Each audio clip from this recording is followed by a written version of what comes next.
नमस्कार दोस्तों, स्वागत है आपका सारांश आईसीएस के इस यूट्यूब प्लेटफॉर्म पर।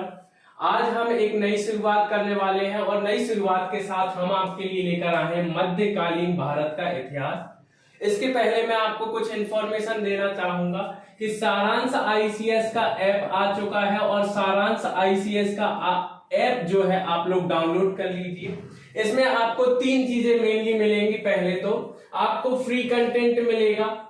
फ्री कंटेंट आप लोग जो है डाउनलोड कर सकते हैं वहां से और उसे पढ़ सकते हैं। उसके अलावा प्रीलिम्स की टेस्ट सीरीज मिलेगी जिसे आपको खरीदना पड़ेगा।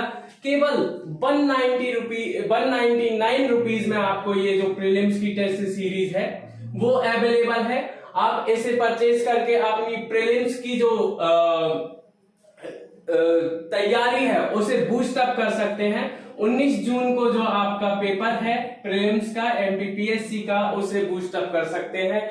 उसके अलावा हमारे ऐप पर जो है मेंस के जो है क्वेश्चन आंसर के जो टेस्ट सीरीज हमने चलाई थी उसके जो है मॉडल आंसर्स अवेलेबल हैं।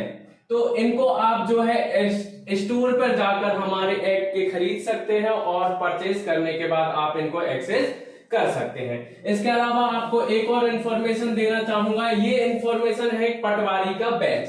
आप लोग जानते होंगे कि पटवारी की भर्ती जो है वो 2017 में आई थी और 2017 के बाद से अभी तक पटवारी की भर्ती नहीं आई है। और अब जब 2017 से पटवारी की भर्ती नहीं आई है तो अब पटवारी की भर्ती आने की संभावना जो है बहुत ज्यादा बढ़ गई है।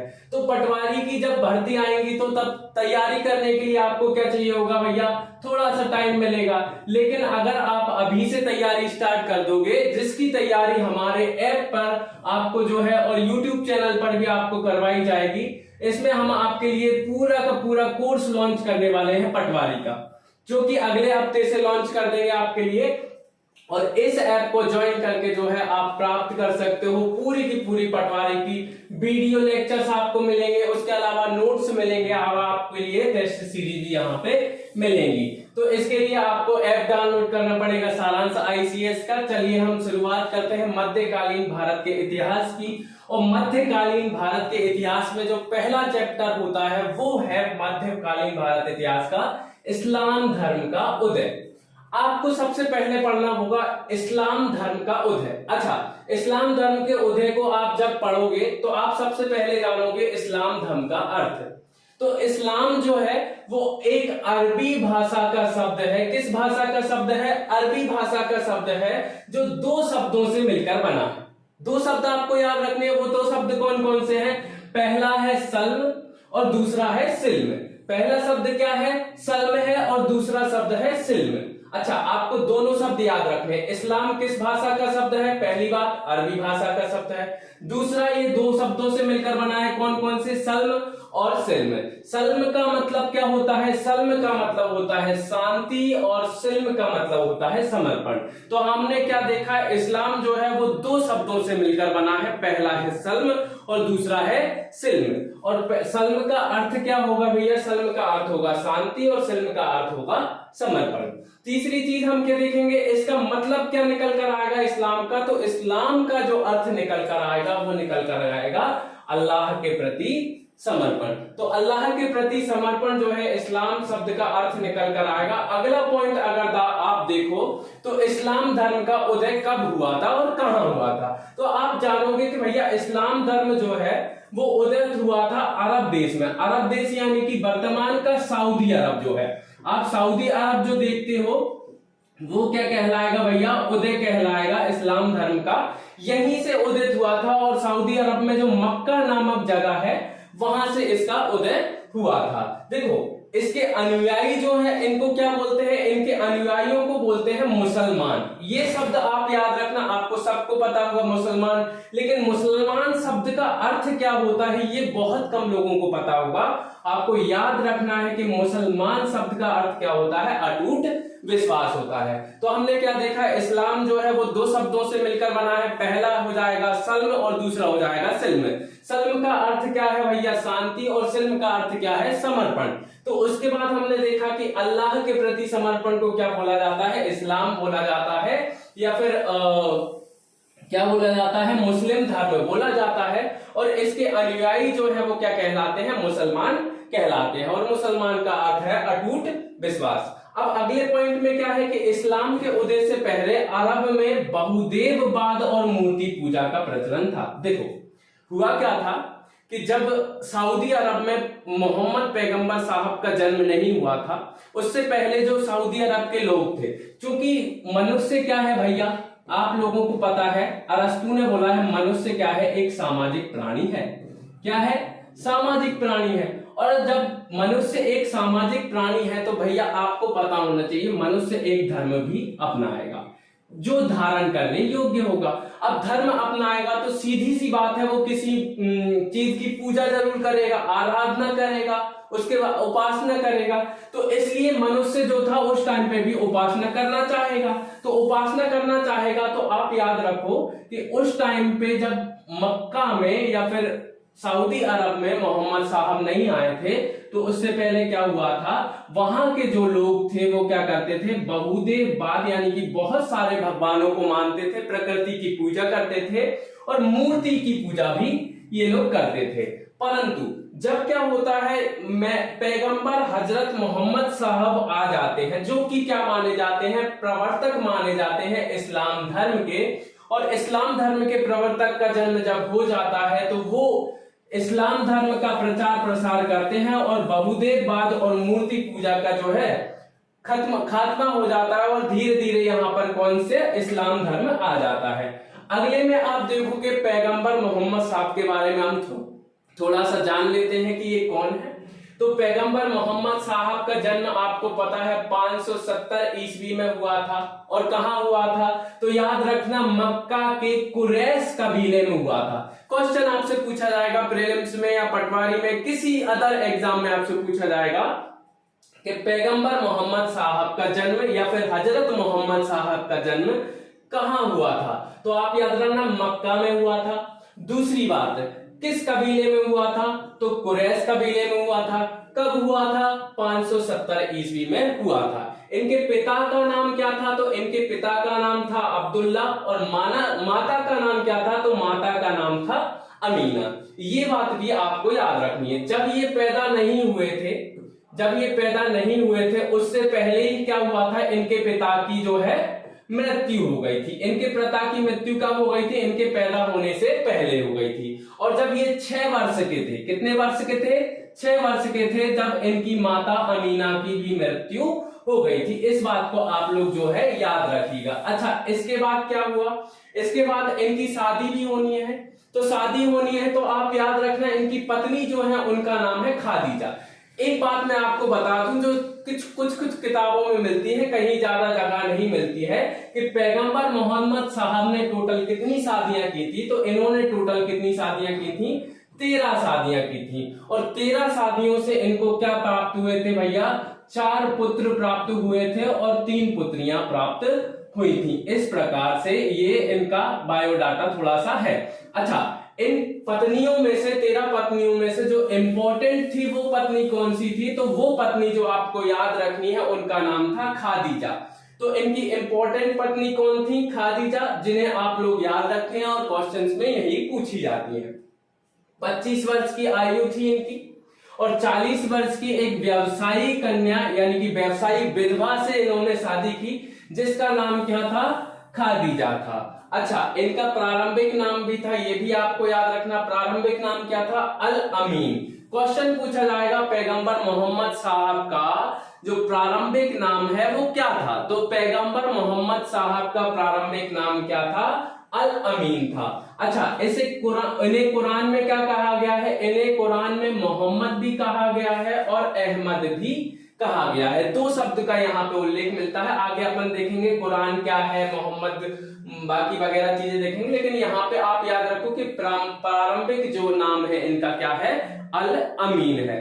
अच्छा, इसके बाद आप देखोगे कि इनकी मृत्यु देखो लिखा ही है पहले से, जन्म के पहले इनकी मृत्यु हो गई थी।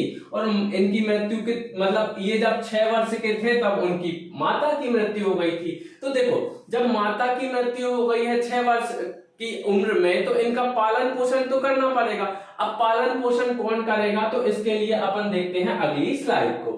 अगली स्लाइड को देखोगे तो आप पाओगे कि भैया इनका पालन पोषण है जो कि दो व्यक्तियों ने किया है। पहला हो जाएगा अबू तालिब और पहला हो जाएगा मुतल्लिब और दूसरा हो जाएगा अबू तालिब। तो मुतल्लिब जो है इनके दादाजी होते हैं। जब इनके पिता की मृत्यु फिर माता की भी मृत्यु हो जाती है तो इनके दादाजी हैं वो इनका पालन पोषण करते हैं। कुछ समय पश्चात जब इनके दादाजी की भी मृत्यु हो जाती है तो इनका पालन पोषण इनके चाचा जो कि कुरैश कबीले के प्रमुख होते हैं। एक क्वेश्चन फिर पूछना चाहूंगा आपको कि पैगंबर मोहम्मद साहिब या हजरत मोहम्मद साहिब किस कबीले के थे, तो आप अच्छे से आंसर कीजिएगा। क्या है आंसर? कुरैश कबीले के थे। तो कुरैश कबीले के प्रमुख थे जिनका पालन पोषण इनके दादाजी पहले करते हैं मुतल्लिब, फिर उसके बाद अबू तालिब इनका पालन पोषण करते हैं जो कि कुरैश कबीले के प्रमुख होते हैं। अच्छा, इनकी जो पत्नी है जिसका नाम क्या पढ़ के आए अपन? अमीना नहीं पढ़ के आए अपन, खादीजा पढ़ के आए हैं। इनकी पत्नी का नाम क्या पढ़ के आए अपन? खादीजा। तो खादीजा जो पत्नी है इनसे एक पुत्री उत्पन्न होती है और उस पुत्री का जो नाम है वो है फातिमा। तो इनकी पुत्री का नाम क्या है? फातिमा। और ये जो फातिमा है ये अबू तालिब यानी कि इनके चाचा के पुत्र जिनका नाम है हजरत अली से विवाह करती है और यही वो हजरत अली है जो चौथे पवित्र खलीफा बनेंगे। इस बात को आप याद रखना, जब आप आगे पढ़ोगे तो 4th नंबर के जो खलीफा है, पवित्र खलीफा जिन्हें बोला जाता है, वो 4th नंबर के खलीफा कौन बनेंगे? हजरत अली बनेंगे। तो पालन पोषण किसने किया? दो लोगों ने, मुतल्लिब ने और अबू तालिब ने। फिर इसके बाद पुत्री कौन है इनकी? फातिमा है जो अबू तालिब के पुत्र जिसका नाम है हजरत अली, उनसे विवाह करती हैं। अच्छा, इसके बाद इनको ज्ञान प्राप्ति कब होती है? तो एक बात याद रखना, देखो ये क्या होते हैं, मक्का में बहुत देर बाद मूर्ति पूजा और अराजकता से बहुत ज्यादा परेशान हो जाते हैं तो व्यवसाय करते होते हैं। तो एक मक्का में एक जगह होती है, एक गुफा टाइप की होती है, हीरा। क्या जगह होती है? हीरा नामक गुफा होती है। वहां पे ये शांति पाने के लिए या फिर बेचैन रहते हैं तो मन को सुकून पाने के लिए वहां पे जाके बैठते हैं। तो वहां पे जाके जब बैठते हैं ये गुफा में तो फिर धीरे धीरे मन लग जाता है, ध्यान लगाने लगते हैं और ज्ञान प्राप्ति की ओर बढ़ने लगते हैं। जैसे महात्मा बुद्ध ज्ञान प्राप्त करते हैं, महावीर स्वामी जी ज्ञान प्राप्त करते हैं, वैसे ही हजरत पैगंबर मोहम्मद साहिब जो है ज्ञान प्राप्त करने के लिए आगे बढ़ने लगते हैं। और ज्ञान प्राप्त करने के लिए 610 ईस्वी में ये क्या करते हैं? हीरा नामक गुफा में ज्ञान को प्राप्त कर लेते हैं। ऐसा माना जाता है कि जो जिब्राइल है, जिब्राइल इनके लिए क्या लाते हैं? संदेश लाते हैं। किसका? अल्लाह का संदेश लाते हैं। कौन? जिब्राइल इनको संदेश लाते हैं और जिब्राइल जो है इनको ज्ञान देते हैं। और जिब्राइल जो है वो ज्ञान देते हैं, इसलिए बोला जाता है कि भैया जिब्राइल जो है देवदूत आए, इनको ज्ञान दे के गए और 610 ईस्वी में इनको ज्ञान की प्राप्ति हुई। कहां पे प्राप्ति हुई? तो हीरा नामक गुफा में जो कि मक्का में स्थित है, वहां प्राप्त हुई। कौन देता है? जिब्राइल इनको ज्ञान लेकर आता है। अच्छा, इसके बाद जैसे कि आपको पता है एक बात, जैसे महात्मा बुद्ध, आप जानते हो महात्मा बुद्ध जो है उनका पुराना नाम क्या था? सिद्धार्थ था। जैसे ही सिद्धार्थ ने क्या किया भैया? ज्ञान प्राप्त किया। और ज्ञान प्राप्त जैसे ही किया तो उनका नाम परिवर्तित करके क्या हो गया? बुद्ध हो गया उनका नाम। उसी प्रकार से जैसे ही कौन ज्ञान प्राप्त कर लेगा? अल अमीन, जो कि क्या नाम है? पुराना नाम है। किसका पुराना नाम है या फिर मूल नाम है किसका? हजरत मोहम्मद साहब का। क्या नाम है? अल अमीन। अल अमीन जब ज्ञान की प्राप्ति कर लेंगे तो उन्हें कुछ नामों से पुकारा जाएगा। वो नाम आपके सामने है। पहला नाम होगा इनका नबी। नबी का मतलब होता है सिद्ध पुरुष, ठीक है, तो नबी नाम से पुकारा जाएगा। दूसरा है रसूल। रसूल यानी होता है देवदूत, क्योंकि ये देवताओं का संदेश दे रहे हैं इसलिए इन्हें देवदूत या रसूल बोला गया। फिर उसके बाद तीसरा नाम इनका पुकारा गया पैगंबर, जो आप आज वर्तमान में पढ़ते हो कि पैगंबर मोहम्मद साहिब या हजरत मोहम्मद साहब जो है ये पैगंबर है, क्योंकि ये अंबर का पैगाम देते हैं। आज हम मानते हैं और सब मानते हैं कि जो भगवान है वो अंबर में यानी कि आकाश में निवास करता है। तो उस वजह से अंबर का पैगाम देने वाले जो हैं वो क्या बोले जाएंगे, पैगंबर बोले जाएंगे। और पैगंबर के नाम से किसे जाना जाएगा, पैगंबर के नाम से जाना जाएगा हमारे हजरत मोहम्मद साहिब को। अगली चीज देखते हैं, तो देखो जैसे आपको पता है महात्मा बुद्ध है, महात्मा बुद्ध ज्ञान प्राप्ति के बाद क्या करेंगे, उपदेश देने जाएंगे। आप कमेंट करके बताइएगा भैया उपदेश कहाँ देने जाएंगे, सबसे पहले उपदेश कहां पर देते हैं और किन को उपदेश देते हैं ये भी बताना आप लोग, ठीक है। तो ये जब उपदेश देने जाएंगे तो इन्होंने सोचा यार मैं उपदेश किसको दूं, उपदेश देने के लिए मेरे पास सामने कोई चीज है ही नहीं, मतलब किसको उपदेश दूं, जो मेरा अनुयायी हो या शिष्य हो या मेरा चेला हो, जो भी हो। तो इन्होंने सोचा एक काम करता हूं, सबसे प्रिय पत्नी जिसका नाम है खदीजा, क्या नाम है भैया, खदीजा, मैं एक काम करता हूं, सबसे प्रिय पत्नी के पास जाता हूं और उनसे बोलता हूं कि मैंने ज्ञान प्राप्ति की है और ये उपदेश है, ठीक है भैया। इन्होंने बोला कि भैया उपदेश देते हैं, तो ये क्या किए, खदीजा के पास उपदेश देने गए और इस प्रकार से इनकी प्रथम शिष्या जो बनी वो कौन बन गई, खदीजा बन गई। तो प्रथम शिष्या पूछा जाए अगर आपसे क्वेश्चन कि भैया इनकी जो प्रथम शिष्या है वो कौन थी, तो आप आंसर कीजिएगा प्रथम शिष्या थी खदीजा, इस बात को याद रखिएगा। अच्छा अब क्या हुआ, ये अब होगा क्या, इन्होंने सोचा कि भैया खदीजा को उपदेश दे दिया, ठीक है। अब खदीजा को उपदेश दे दिया तो उस टाइम पे क्या होता था, मैंने आपको बताया था सऊदी अरब में क्या हुआ करता था भैया, सऊदी अरब में उस टाइम पे बहुदेववाद और मूर्ति पूजा जो था वो प्रचलन में था, बहुदेववाद और मूर्ति पूजा प्रचलन में था। अब जब ये उपदेश देंगे, खदीजा के अलावा अन्य लोगों को उपदेश देंगे, क्योंकि इनके उपदेश में क्या है, मूर्ति पूजा और बहुदेववाद का विरोध किया गया है। तो जब ये उपदेश देंगे तो सऊदी अरब के लोग विरोध करेंगे कि भैया हमारी मूर्ति पूजा का खंडन कर रहे हैं ये व्यक्ति, बहुदेववाद का समर्थन नहीं कर रहे हैं, तो क्या होगा, ये विरोध करेंगे और विरोध करेंगे तो क्या होगा, ये हजरत मोहम्मद साहिब को मारने का प्रयास करेंगे। किसका प्रयास करेंगे, मारने का या भगाने का प्रयास करेंगे। अब ये भगाना का प्रयास करेंगे तो 16 जुलाई 622 ईस्वी को ये जो है कौन, पैगंबर मोहम्मद साहिब ये मक्का से ट्रांसफर कर लेंगे और कहां चले जाएंगे, मदीना चले जाएंगे। इस बात को आप याद रखिएगा। तो अब मैंने आपको क्या बताया, मैंने आपको बताया कि भैया इस्लाम धर्म का जो उदय हुआ कैसे हुआ, इस्लाम धर्म के जो प्रवर्तक थे वो कौन थे, ठीक है। फिर उसके बाद क्या हुआ भैया, 622 ईस्वी में 16 जुलाई 622 ईस्वी में मक्का से मदीना ट्रांसफर हुए और हिजरी संवत जो है प्रारंभ करना पड़ा, क्योंकि ये जो घटना है जब ये अपने उपदेश दे रहे होते हैं मक्का में, इसको मिटा देता हूं थोड़ा सा, ठीक है। तो जब ये मक्का में उपदेश दे रहे होते हैं तो मक्का में उपदेश देते टाइम पे विरोध हुआ इनका, और जब विरोध हुआ तो उसके बाद क्या हुआ कि मदीना इन्होंने ट्रांसफर कर लिया खुद को। अब सोचा कि चलो अपन एक काम करते हैं, मदीना से ही क्या करेंगे भैया, उपदेश देना प्रारंभ करेंगे, ठीक है भैया, मदीना से उपदेश देंगे। तो 16 जुलाई 622 को ये ट्रांसफर हुए थे और इसी घटना को क्या बोला जाता है, हिजरी संवत बोला जाता है। क्वेश्चन पूछा जाएगा हिजरी संवत कब आता है, तो हिजरी संवत जो है वो आता है 622 ईस्वी में, ठीक है। अगला देखोगे तो भैया देखो, जब मक्का पहुंचे तो क्या हुआ, मक्का में तो इनको विरोध मिल ही रहा था। अब मक्का से 622 ईस्वी में कहां पहुंचे, 622 ईस्वी में ये पहुंचे मदीना पहुंचे हिजरी संवत को प्रारंभ करके।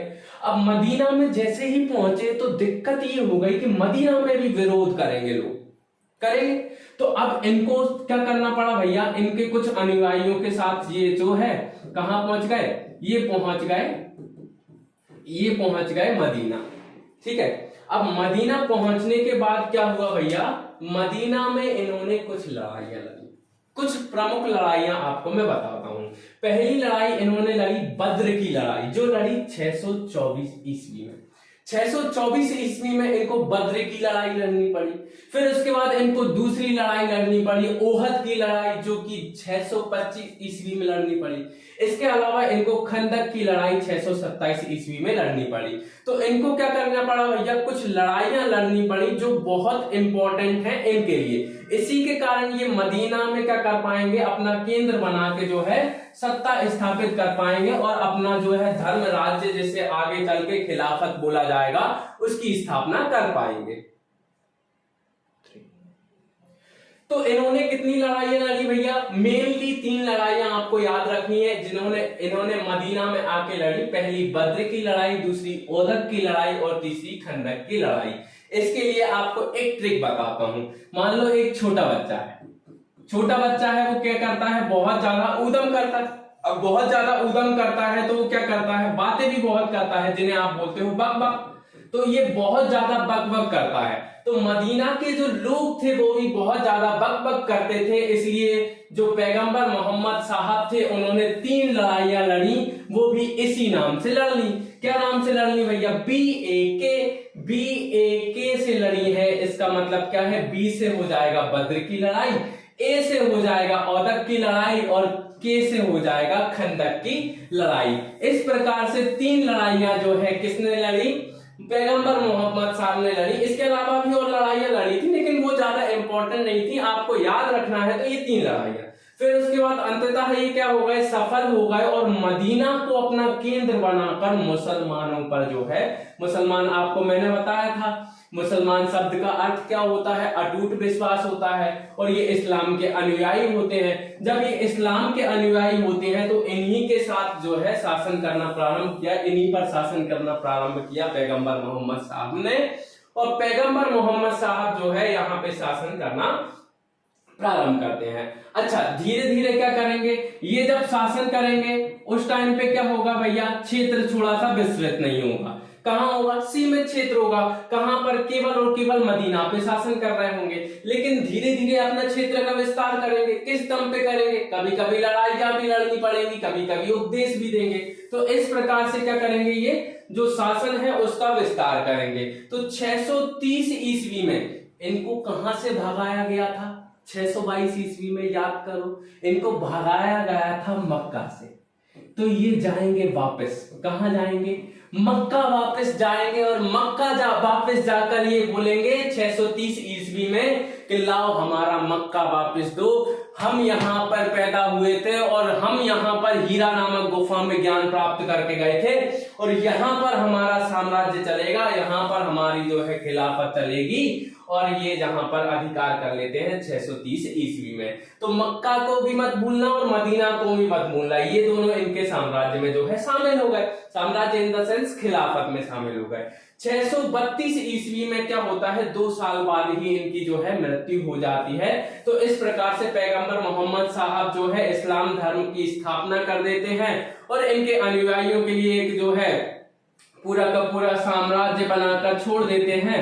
और उसके अलावा इनके उपदेश जो हैं वो संकलित कर लिए जाते हैं। और उपदेश जो संकलित किए जाते हैं वो कहां संकलित किए जाते हैं, कुरान में। तो अब याद रखने वाली बात क्या है कि इस्लाम धर्म में क्या क्या विशेषताएं थी और किन विशेषताओं के कारण इस्लाम धर्म इतना बड़ा धर्म बनता जा रहा है या फिर बना।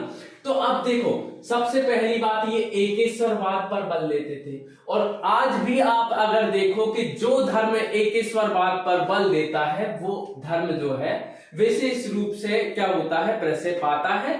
और एक ही ईश्वर को मानना जो है, आपके जो शंकराचार्य हैं वो भी बोलते हैं एकेश्वरवाद का समर्थन करते हैं, बहुदेववाद का। प्रत्येक जो सामाजिक या दार्शनिक विचारक होते हैं जो आप पेपर 4 के अंतर्गत पढ़ोगे, तो पेपर 4 के अंतर्गत जब आप पढ़ोगे तो उसमें भी एथिक्स में जब दार्शनिक है तो लगभग सभी दार्शनिक जो है बहुदेववाद का विरोध करते हैं, एकेश्वरवाद का समर्थन करते हैं। तो यही पैगंबर मोहम्मद साहब ने किया। फिर उसके बाद ये अल्लाह की इबादत पर बल लेते हैं। ये बोलते हैं कि अल्लाह की इबादत करो और अल्लाह की इबादत करोगे तभी क्या करोगे, आप मोक्ष की प्राप्ति करोगे। अच्छा, इसके अलावा इनकी विशेषता क्या थी, इस्लाम धर्म की विशेषता, तो इस्लाम धर्म में भाईचारा और समानता पर बल दिया जाता है। आज भी आप देखो, जो मस्जिद में जाता है, चाहे वो अमीर हो, चाहे वो गरीब हो, चाहे वो फटे कपड़े पहने हुए हो, चाहे वो साबुत कपड़े पहने हुए हो, उन सबको एंट्री मिलती है। समानता और भाईचारे पर बल दिया जाता है, भाईजान कहकर पुकारा जाता है। जबकि हम देखें हिंदू धर्म में क्या होता है भैया, हिंदू धर्म में एंट्री के लिए मंदिरों में वीआईपी पास, लो वीआईपी पास ऐसा होता है, लेकिन यहाँ पे ऐसी कोई भी चीज नहीं होती है। ये थोड़ी सी जो है इसकी विशेषता है। अब अगली विशेषता क्या है, ये देते हैं कर्म पर बल। कर्म का जो सिद्धांत है वो सर्वव्यापक है। हर एक धर्म लगभग आप देखोगे तो कर्म पर बल देता है। क्या बोलता है कि जैसा करोगे वैसा ही फल पाओगे।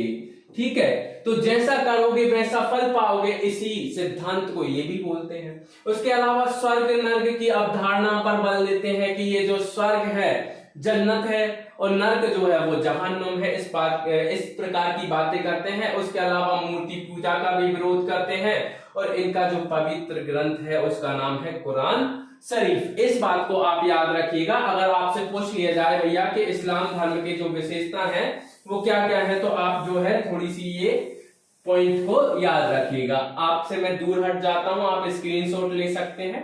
चलिए आगे बढ़ते हैं। तो आगे बढ़ेंगे तो आप पाएंगे कुरान।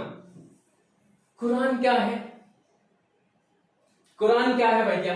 तो आपको मैंने पहले ही बताया था ये एक पवित्र ग्रंथ है। मान लो जो महात्मा बुद्ध है, अब महात्मा बुद्ध जो है क्या करते हैं भैया, अपने उपदेश देते हैं।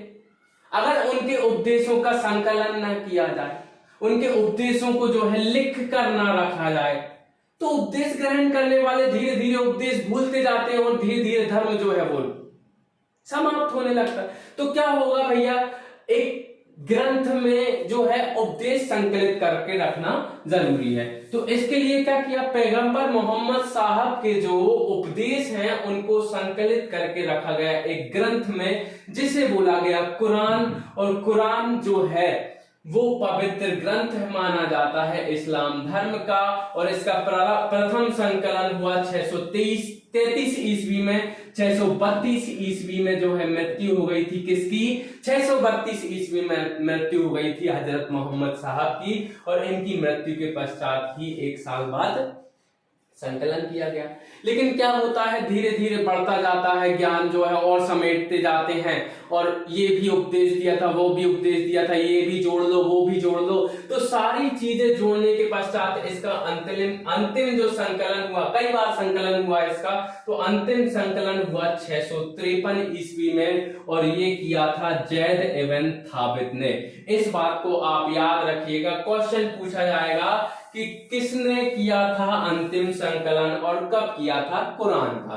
तो कुरान का जो अंतिम संकलन है वो किसने किया था, जैद इब्न थाबित ने किया था। और कब किया था, तो 653 ईस्वी में किया था। इस बात को आप याद रखिएगा। अगला ये जो ग्रंथ है, कौन सा ग्रंथ, कुरान शरीफ। ये जो कुरान शरीफ ग्रंथ है इसकी रचना जो है किस भाषा में की गई है। जैसे आपको पता है जैन धर्म और बौद्ध धर्म में भी भाषाएं अपनाई गई हैं, वैदिक धर्म में भी भाषाएं अपनाई गई हैं, उसी प्रकार से कुरान में भी भाषा अपनाई गई है। उस भाषा को बोला जाता है अरबी भाषा।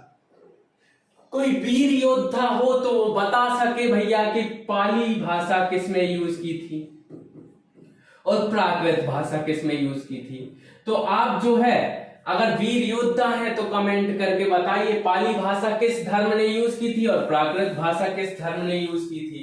और मैंने आपको जो कुरान है वो तो बता ही दिया किस भाषा में है।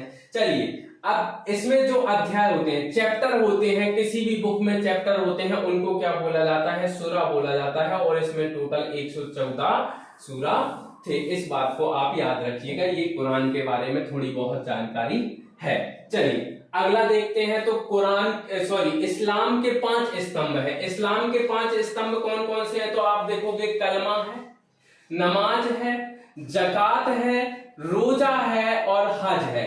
इन 5 स्तंभों के आधार पर जो है इस्लाम धर्म में टिका हुआ है। पहला है कलमा, दूसरा है नमाज, तीसरा है ज़कात और चौथा है रोजा और 5वां है हज। इन 5 स्तंभों पे पहला स्तंभ कलमा जो है, वो कलमा क्या कहता है कि अल्लाह और उसके रसूल में क्या करना पड़ेगा, आपको विश्वास करना होगा। तो अल्लाह और उसके रसूल में विश्वास करना क्या कहलाता है, कलमा कहलाता है। और नमाज आपको पता है कि दिन में 5 बार नमाज पढ़नी होती है, 5 नमाज पढ़नी होती है, ये आप अच्छी तरीके से जानते हो। उसके अलावा जकात क्या होता है, तो जकात एक स्वेच्छा से दिया गया कर होता है जो 2.5% उस समय जो है दिया जाता था। और ये दान होता था, एक टाइप का कर नहीं होता था, दान ही दिया जाता था। और रोजा जो है आप लोगों को पता है एक टाइप का उपवास या व्रत होता है। इसमें क्या किया जाता है, दिन भर यानी कि सूर्योदय के बाद और सूर्यास्त के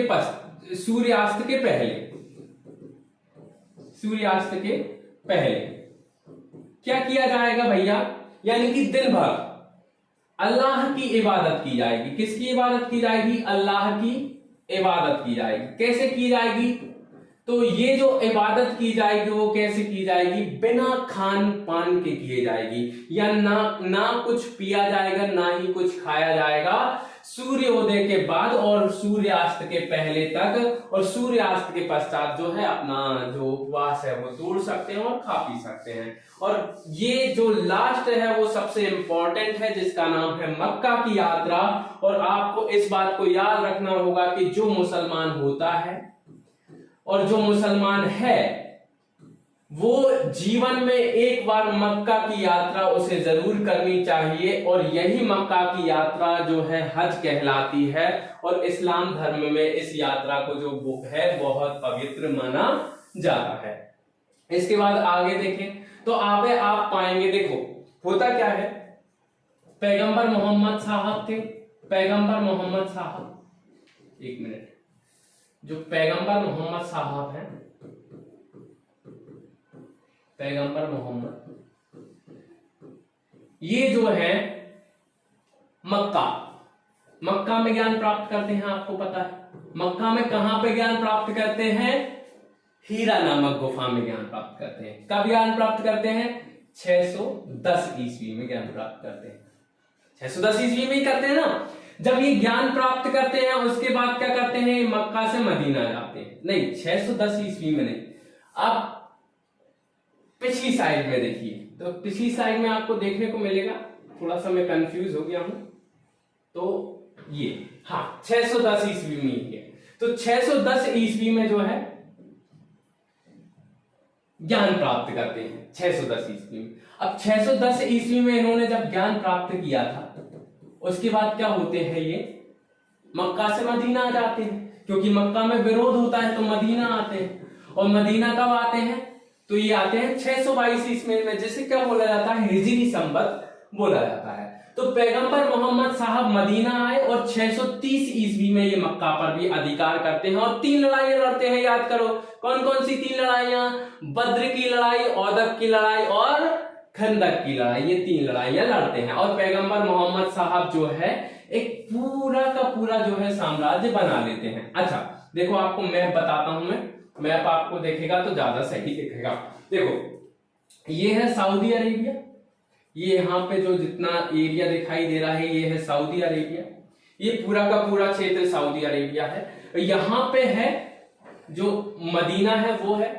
और इसको आप देख रहे होंगे तो ये जो एक और नाम लिख रहा है यहाँ पे ब्रैकेट में, इससे आपको दिख तो नहीं रहा होगा क्लियर, लेकिन मैं बता देता हूं, ये है यसरिब। क्या है, यसरिब। तो उस टाइम पे जो मदीना हुआ करता था उसे एक और नाम से जाना जाता था। क्या नाम से जाना जाता था, यसरिब नाम से जाना जाता था। मक्का ये रहा। तो ये क्या होते हैं भैया, पैगंबर मोहम्मद साहब मक्का में कुरैश कबीले में जन्म लेते हैं, ज्ञान प्राप्त करते हैं, मक्का से मदीना जाते हैं, फिर उसके बाद अपने साम्राज्य का जो है यहाँ तक प्रसार इतना कर लेते हैं। ये प्रसार जो है इनके टाइम पे होता है। तो यहाँ पर क्या है, अभी जो पैगंबर मोहम्मद साहब मरे कब, 632 ईस्वी में। जब 632 ईस्वी में जब ये मरते हैं पेन चेंज कर लेते हैं। 632 ईस्वी में जब ये मरते हैं, 632 ईस्वी में, तो उसके बाद ये जो क्षेत्र है, इस क्षेत्र को बोला जाता है खिलाफत। क्या बोला जाता है? खिलाफत बोला जाता है। और इस खिलाफत के प्रमुख को बोला जाता है खलीफा। क्या बोला जाता है? खलीफा बोला जाता है इस खिलाफत के प्रमुख को। तो दो क्वेश्चन बन गए। पैगंबर मोहम्मद साहब के पश्चात जो साम्राज्य छूटा या धर्म राज्य छूटा इनका, इसको क्या बोला जाता है? खिलाफत बोला जाता है। और इसके प्रमुख को क्या बोला गया? खलीफा बोला गया। कब बोला गया? 632 ईस्वी में बोला गया। तो इस बात को आप याद रखोगे, तो इधर देखोगे तो आपको वही चीज पता लगेगी कि पैगंबर मोहम्मद साहब ने धर्म राज्य अर्थात खिलाफत की स्थापना की, और यही खिलाफत का जो प्रमुख है उनके बाद कौन कहलाया? खलीफा कहलाया। क्या कहलाया? खलीफा कहलाया। इस बात को आप याद रखोगे। तो खलीफा जो है, अब देखो होता क्या है, जैसे मान लो कोई शासक है, शासक जो है वो अपना साम्राज्य स्थापित करेगा, और जब अपना साम्राज्य स्थापित करेगा तो उस साम्राज्य का जो है उत्तराधिकारी भी होगा। जब शासक मर जाएगा तो उसका उत्तराधिकारी तो शासन करेगा, तो उत्तराधिकारी भी होगा। अब उत्तराधिकारी जो होगा वो कौन होगा भैया? तो यहां पे जो खिलाफत है उसका उत्तराधिकारी खलीफा है। और अब खलीफा कौन बनेगा, इसको लेकर थोड़ी सी लड़ाई हो जाती है। कैसी लड़ाई होती है? इसे आप लोग जानते हो शिया सुन्नी विवाद के नाम से, जैसे आप यहां पे देख रहे हैं। देखो होता क्या है, बहुत सारे अनुयायी होते हैं। किसके अनुयायी होते हैं? पैगंबर मोहम्मद साहब। बहुत सारे अनुयायी होते हैं, तो उनमें से एक व्यक्ति होता है जिसका नाम होता है अबू बकर। क्या नाम होता है? अबू बकर, हजरत अबू बकर। ठीक है। और दूसरा जो व्यक्ति होता है वो उन्हीं का दामाद, यानी पैगंबर मोहम्मद साहब का दामाद होता है, जिसका नाम क्या होता है? हजरत अली। अब ये दोनों व्यक्ति क्या बोलते हैं? अलग अलग मत देते हैं कि भैया खिलाफत का जो उत्तराधिकारी है वो किसे बनाया जाए। तो इसको लेकर थोड़ा सा विवाद हो जाता है। हजरत अबू बकर बोलते हैं कि जो योग्यता है उसको आधार बनाया जाए, और सर्वाधिक योग्य जो व्यक्ति है उसी को क्या बनाया जाए? खलीफा बनाया जाए। तो ये जो है इनके अनुयायी बोलते हैं कि हाँ ठीक है, सही बात है भैया, योग्यता के आधार पर बनना तो सबसे ज्यादा सही है। कौन सी बुराई है योग्यता के आधार पर? अगर कोई खलीफा का उत्तराधिकारी बनता है, पैगंबर मोहम्मद साहब में योग्यता थी, तो भैया ठीक है उत्तराधिकारी बनते हैं। तो लेकिन हजरत अली बोलते हैं नहीं, चूंकि पैगंबर मोहम्मद साहब जो हैं उनकी मृत्यु हो जाती है 632 ईस्वी में, और इनकी मृत्यु से पहले ही इनके जीवन काल में इनके पुत्रों की मृत्यु हो जाती है। 4 पुत्र थे, चारों की मृत्यु हो जाती है। और जब पुत्रों की मृत्यु हो जाती है तो दिक्कत ये होती है कि वंश के आधार पर बनाने की बात करने लगते हैं हजरत अली। क्यों करने लगते हैं? क्योंकि हजरत अली जो है वो इनके दामाद हैं, और ये बोलते हैं कि चलो वंश के आधार पर बनाते हैं। चूंकि इनका वंशज जो है वो मैं हूं, क्योंकि मैं कुरैश कबीले का हूं, और मैं अमीना का जो है वो पति हूं। अमीना इनकी पुत्री, अमीना का पति हूं। अमीना ही है ना पुत्री। एक बार देख लेते हैं, एक मिनट। तो इनकी पुत्री है फातिमा है इनकी पुत्री, अमीना तो मां है। ठीक। तो फातिमा के पति होते हैं, और ये बोलते हैं वंश के आधार पर बनाए। तो ये जो अबू बकर है इनके अनुयायी कहलाते हैं सुन्नी, और अली के अनुयायी कहलाते हैं शिया। ठीक है। और जब शिया कहलाते हैं तो इस प्रकार से दोनों में विभाजन हो जाता है, शिया और सुन्नी का विभाजन। और मदीना की जो जनता होती है वो जानती है कि भैया योग्यता सबसे प्रमुख होनी चाहिए, तो इसी के आधार पर हजरत अबू बकर को क्या बना दिया जाता है? अगला खलीफा बना दिया जाता है। इस प्रकार से खलीफा जो है उत्तराधिकारी बनता है, और खलीफा का शासन शुरू हो जाता है। और आपको बता दूं मैं कि खलीफा का शासन चलेगा प्रथम विश्व युद्ध के बाद तक। ठीक है। तो खलीफा जो है वो शासन करना प्रारंभ करते हैं। बहुत सारे खलीफा होते हैं जो शासन करते हैं इस खिलाफत पर, लेकिन 4 प्रमुख खलीफा होते हैं जिन्हें बोला जाता है पवित्र खलीफा। तो आगे देखते हैं पवित्र खलीफा जो कि कितने होते हैं, 4। क्वेश्चन पूछा जाएगा पवित्र खलीफाओं की संख्या कितनी होती है, 4 होती है। तो अब चूंकि 40 मिनट हो चुके हैं और ये जो वीडियो है वो लंबे समय तक चलाएंगे तो आपको बोरिंग लगने लगेगी, इसके लिए आपको जो अगला खलीफा पवित्र खलीफा जो है वो आगे बढ़ाएंगे। आपको एक इंफॉर्मेशन और दे देता हूं कि भैया जो चैनल है उस पे रेगुलर वीडियो जो है अब आना स्टार्ट हो जाएंगी, ठीक है। तो चैनल को जल्दी से सब्सक्राइब कर लीजिए, ठीक है, सब्सक्राइब कर लीजिए। और सारांश आईसीएस का ऐप अगर आपने डाउनलोड नहीं किया है तो उसे डाउनलोड कर लीजिए। उसमें कुछ फ्री कंटेंट है, प्रीलिम्स की टेस्ट सीरीज है, मेंस की आंसर राइटिंग फॉर्मेटिंग है और बहुत कुछ है आपके लिए जो बहुत ही कम प्राइस पे है, तो आप उस पे डाउनलोड कर सकते हैं। बाकी आपको लेक्चर अगर पसंद आया हो तो लाइक कीजिए, नहीं पसंद आया हो तो सब्सक्राइब कीजिए और अपने दोस्तों से शेयर कीजिए। Thank you.